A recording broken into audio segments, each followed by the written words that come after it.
আসসালামু আলাইকুম। অনেকদিন পর একটা ব্লগ তৈরি করতেছি। আসলে ভালো লাগে না, অনেক কষ্টের কাজ।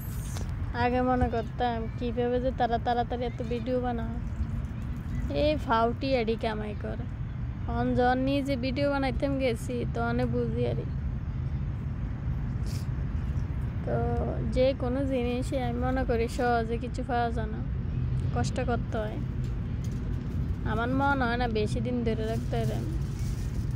এরপরও চেষ্টা চালিয়ে যাইতেছি। বিকালে নাস্তা আলু পুরি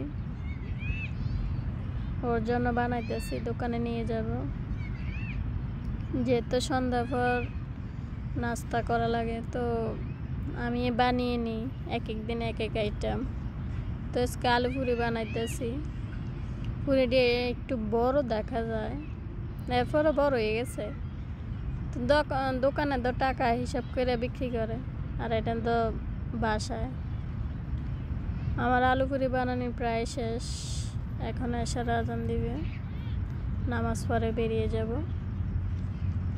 তো রান্না বান্নাও শেষ করে তাড়াতাড়ি রেডি হয়ে গেলাম।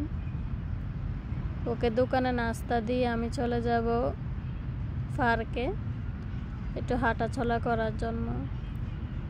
বাসা থাকলে বইয়ে থাকতে আর ভালো লাগে না। আসলে মন চায় দেশে চলে যেতাম।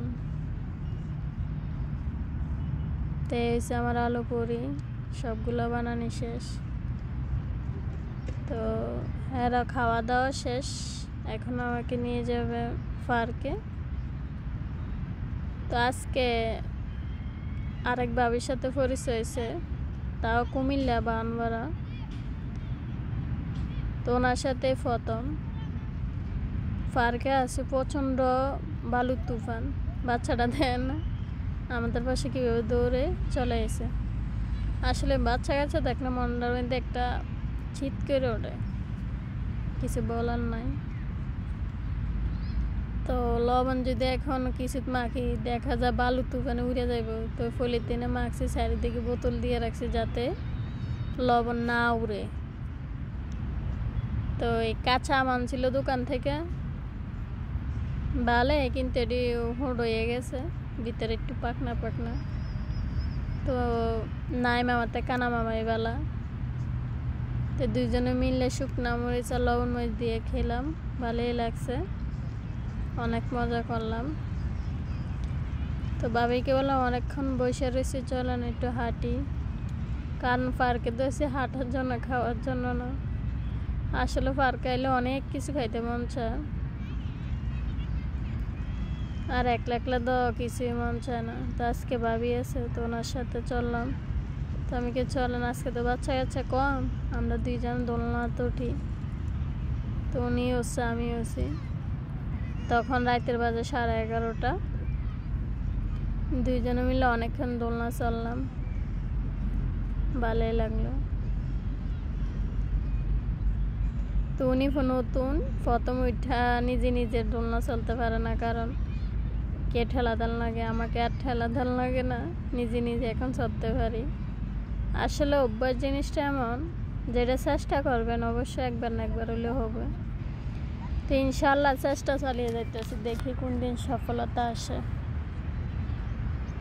সফলতা তো সোজা না আমি মনে করি, পাইতে একটু কষ্ট ভোগ করতে হইব, যে কোনো জিনিস সহ্য করতে হইব, সবার কথা শুনতে হইব। তারপর সফলতা যদি আসে, আল্লাহ যদি হুকুম করে, ইনশাল্লাহ আমার একদিন সফলতা আসবে। দেখি না কতটুকু হয়, তো চেষ্টা চালিয়ে যাবো। যেহেতু একবার শুরু করছি, দেখি না কি হয়। আপনারা সবাই পাশে থাকলে হয়তো সফলতা একটু পাইতে তাড়াতাড়ি হবে, না হলে একটু কষ্ট হবে। তো প্লিজ দোয়া করে আমার ভিডিওতে লাইক কমেন্ট শেয়ার করবেন, যাতে ফলোয়ার বাড়ে, ওয়াচ টাইম বাড়ে। তো আজকে এখন যদি আল্লাহ হাফেজ, আবার দেখাবো নতুন ভিডিওতে।